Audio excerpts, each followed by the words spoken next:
Kesultanan Pasai juga dikenal dengan Samudra Darussalam atau Samudra Pasai, adalah kerajaan Islam yang terletak di pesisir pantai utara Sumatera, kurang lebih di sekitar kota Lok Sumawe dan Aceh Utara, Provinsi Aceh, Indonesia. Belum begitu banyak bukti arkeologis tentang kerajaan ini untuk dapat digunakan sebagai bahan kajian sejarah. Namun, beberapa sejarawan memulai menelusuri keberadaan kerajaan ini yang bersumberkan dari hikayat raja-raja Pasai. Dan ini dikaitkan dengan beberapa makam raja serta penemuan koin berbahan emas dan perak dengan tertera nama rajanya. Kerajaan ini didirikan oleh Marah Silu yang bergelar Sultan Malik As-Saleh sekitar tahun 1267 Masehi. Keberadaan kerajaan ini juga tercantum dalam kitab Rihlah ila Masyriq, Pengembaraan ke Timur, karya Abu Abdullah Ibnu Battuta tahun 1304 sampai 1368 Masehi. Musafir Maroko yang singgah ke negeri ini pada tahun 1345 Masehi. Kesultanan Pasai akhirnya runtuh setelah serangan Portugal pada tahun 1521 Masehi. Berdasarkan hikayat raja-raja Pasai menceritakan tentang pendirian Pasai oleh Marah Silu. Setelah sebelumnya ia menggantikan seorang raja yang bernama Sultan Malik Al-Nasir. Marah Silu sebelumnya berada pada satu kawasan yang disebut dengan Cemerlanga. Kemudian setelah naik tahta, ia bergelar Sultan Malik As-Saleh. Ia wafat pada tahun 696 Hijriah atau 1267 Masehi. Dalam hikayat raja-raja Pasai maupun Sulalatus Salatin, nama Pasai dan Samudra telah dipisahkan merujuk pada dua kawasan yang berbeda. Tetapi dalam catatan Tiongkok, nama-nama itu tidak dibedakan sama sekali. Sementara Marco Polo dalam lawatannya mencatat beberapa daftar kerajaan yang ada di pantai timur Pulau Sumatera itu. Dari selatan ke utara terdapat nama Verlek atau Perlak, Basma dan Samara atau Samudra. Pemerintahan Sultan Malik As-Saleh kemudian dilanjutkan oleh putranya Sultan Muhammad Malik Az-Zahir dari perkawinannya dengan putri Raja Perlak. Pada masa pemerintahan Sultan Muhammad Malik Az-Zahir, koin emas sebagai mata uang telah diperkenalkan di Pasai. Seiring dengan berkembangnya Pasai menjadi salah satu kawasan perdagangan sekaligus tempat pengembangan dakwah agama Islam. Kemudian sekitar tahun 1326 Masehi, ia meninggal dunia dan digantikan oleh anaknya, yaitu Sultan Mahmud Malik Al-Zahir, dan memerintah sampai tahun 1345 Masehi.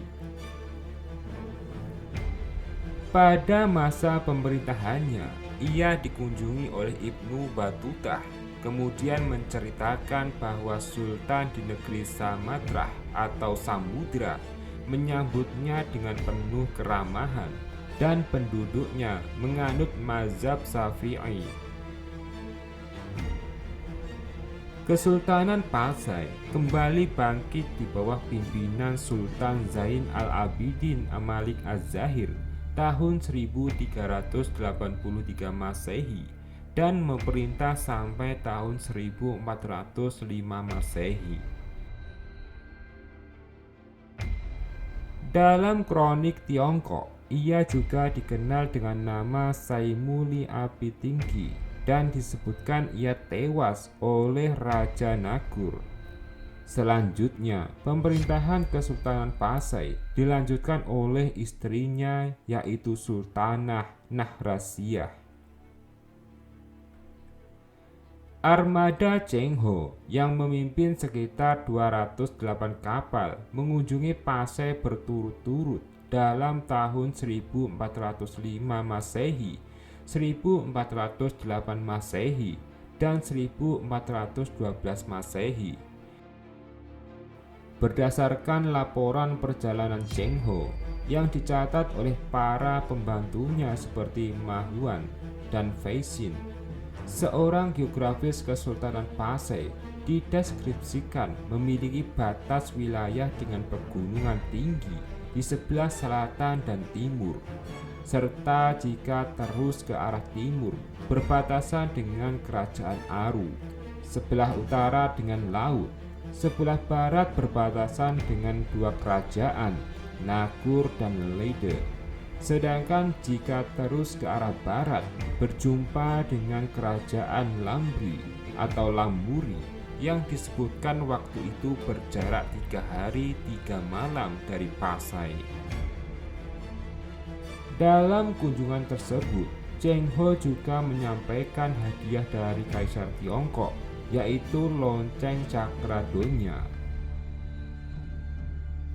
Sekitar tahun 1434 Masehi, Sultan Pasai mengirim saudaranya yang dikenal dengan Hali Zihan, namun wafat di Beijing.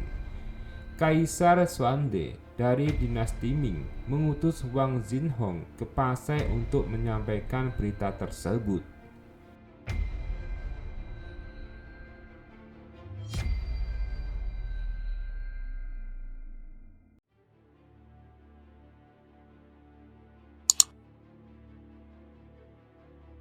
Pusat pemerintahan Kesultanan Pasai terletak antara Krueng Jambu Aye atau Sungai Jambu Air dengan Krueng Pasai atau Sungai Pasai.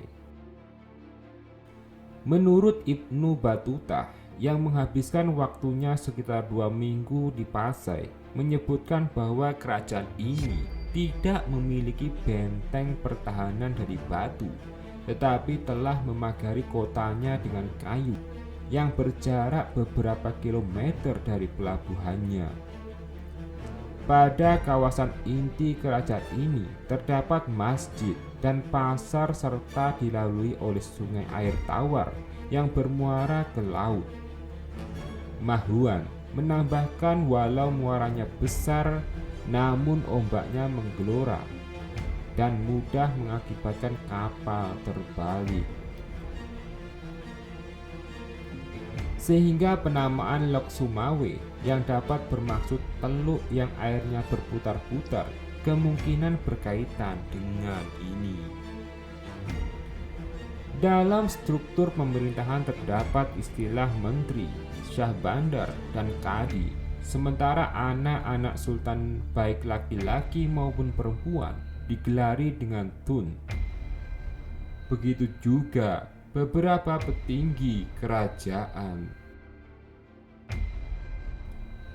Kesultanan Pasai memiliki beberapa kerajaan bawahan dan penguasanya juga bergelar sultan. Pada masa pemerintahan Sultan Mahmud Malik Az-Zahir, kerajaan Perlak telah menjadi bagian dari kedaulatan Pasai. Kemudian ia juga menempatkan salah seorang anaknya, yaitu Sultan Mansur, di Samudra. Namun, pada masa Sultan Ahmad Malik Az-Zahir, kawasan Samudra sudah menjadi satu kesatuan dengan nama Samudra Pasai, yang tetap berpusat di Pasai. Pada masa pemerintahan Sultan Zain al-Abidin Malik Az-Zahir, Lide atau Kerajaan Pedir disebutkan menjadi kerajaan bawahan dari Pasai. Sementara itu, Pasai juga disebutkan memiliki hubungan yang buruk dengan Nagur. Puncaknya kerajaan ini menyerang Pasai dan mengakibatkan Sultan Pasai terbunuh. Pasai merupakan kota dagang, mengandalkan lada sebagai komoditas andalannya. Dalam catatan Mahuan disebutkan 100 kati lada dijual dengan harga perak 1 tahil. Dalam perdagangan Kesultanan Pasai mengeluarkan koin emas sebagai alat transaksi pada masyarakatnya. Mata uang ini disebut dauruham atau dirham yang dibuat 70% emas murni dengan berat 0,60 gram, diameter 10 mm, mutu 17 karat. Sementara masyarakat Pasai umumnya telah menanam padi di ladang yang dipanen 2 kali setahun serta memiliki sapi perah untuk menghasilkan keju. Sedangkan rumah penduduknya memiliki tinggi rata-rata 2,5 meter yang disekat menjadi beberapa bilik dengan lantai terbuat dari bilah-bilah kayu kelapa atau kayu pinang yang disusun dengan rotan, dan di atasnya dihamparkan tikar rotan atau pandan. Islam merupakan agama yang dianut oleh masyarakat Pasai, walau pengaruh Hindu dan Buddha juga turut mewarnai masyarakat ini. Dari catatan Mahuan dan Tome Pires telah membandingkan dan menyebutkan bahwa sosial budaya masyarakat Pasai mirip dengan Malaka, seperti bahasa maupun tradisi pada upacara kelahiran, perkawinan, dan kematian. Kemungkinan kesamaan ini memudahkan penerimaan Islam di Malaka, dan hubungan yang akrab ini dipererat oleh adanya pernikahan antara putri Pasai dengan Raja Malaka sebagaimana diceritakan dalam Sulalatus Salatin. Menjelang masa-masa akhir pemerintahan Kesultanan Pasai, terjadi beberapa pertikaian di Pasai yang mengakibatkan perang saudara Sulalatus Salatin. Menceritakan Sultan Pasai meminta bantuan kepada Sultan Malaka untuk meredam pemberontakan tersebut. Namun, Kesultanan Pasai sendiri akhirnya runtuh setelah ditaklukkan oleh Portugal pada tahun 1521 Masehi, yang sebelumnya telah menaklukkan Malaka pada tahun 1511 Masehi. Dan kemudian pada tahun 1524 Masehi, wilayah Pasai sudah menjadi bagian dari kedaulatan Kesultanan Aceh.